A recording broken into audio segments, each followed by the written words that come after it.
बोलिए श्री सतगुरुदेव भगवान की जय, सच्चे दरबार की जय, आशु पिता भगवान की जय।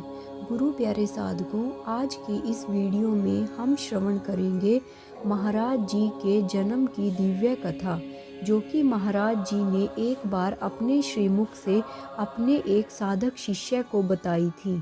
तो चलिए शुरू करते हैं आज की वीडियो। आशुतोष महाराज जी का जब जन्म हुआ, उनका जन्म पटना में हुआ था, क्योंकि गुरु महाराज जी का ननिहाल पटना में था। तो जब पटना में उनका जन्म होता है तो उस समय गुरु महाराज जी ने बताया कि बहुत बारिश हो रही थी। जब बहुत तेज बारिश हो रही थी, तेज बारिश आने के कारण बाढ़ आ गई थी। तो बाढ़ से 4 फुट ऊंचा पानी हो गया था। जिस समय जन्म होता है तो बारिश के साथ बिजली चमक रही होती है। गुरु महाराज जी ने बताया कि बिजली का मतलब जो बिजली के अंदर प्रकाश दिखाई दे रहा है, तो प्रकाश मतलब वह ज्योति का स्वरूप है। जब महापुरुष जन्म लेते हैं तो 4 पदार्थों को साथ लेकर आते हैं। तो यह एक इशारा था। सबसे पहले प्रकाश, फिर आवाज़ आ रही थी, शर शर की आवाज़।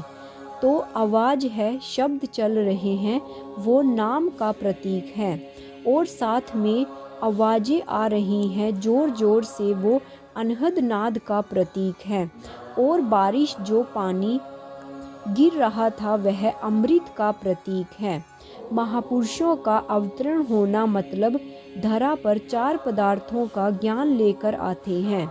उस 4 पदार्थों का ज्ञान लेने का मतलब यह है, इशारा है कि वह महापुरुष आए हैं, 4 पदार्थ का ज्ञान देंगे और ज्ञान के द्वारा हमारा कल्याण होगा।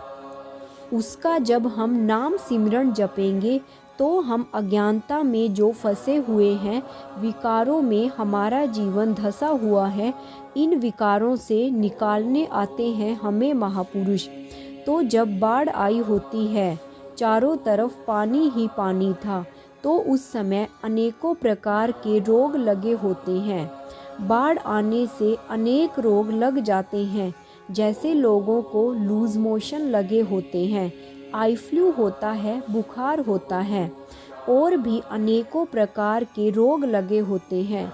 तो वहाँ की प्रथा थी कि जब बच्चे का जन्म होता है तो पटना में ही गंगा नदी में जाकर उसको स्नान कराना होता है।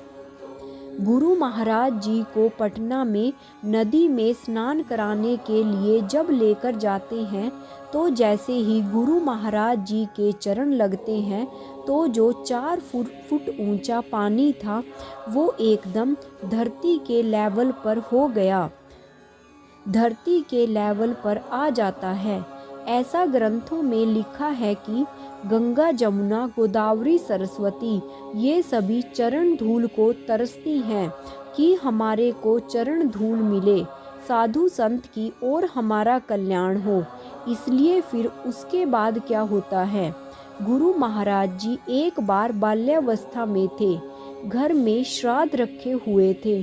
तो पंडित से पूछते हैं कि जो आप श्राद्ध में भोजन करते हैं यह कहाँ पर जाता है।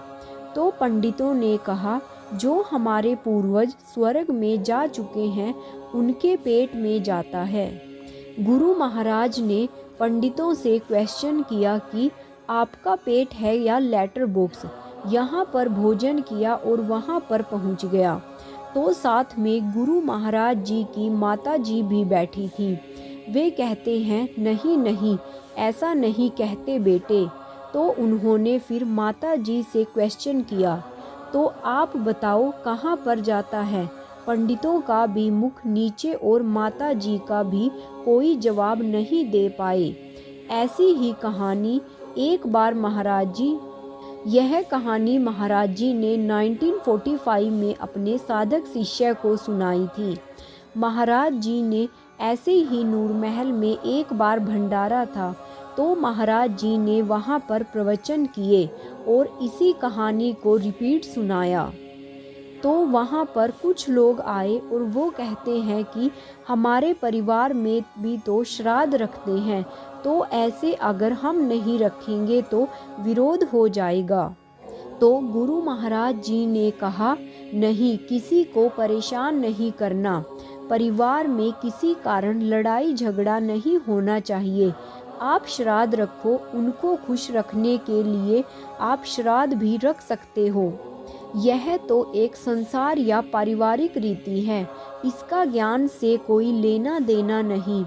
अगर कोई परिवार में झगड़ा होता है तो ऐसा नहीं करना। आपने तो गुरुमुख के लिए, गुरु क्या होता है?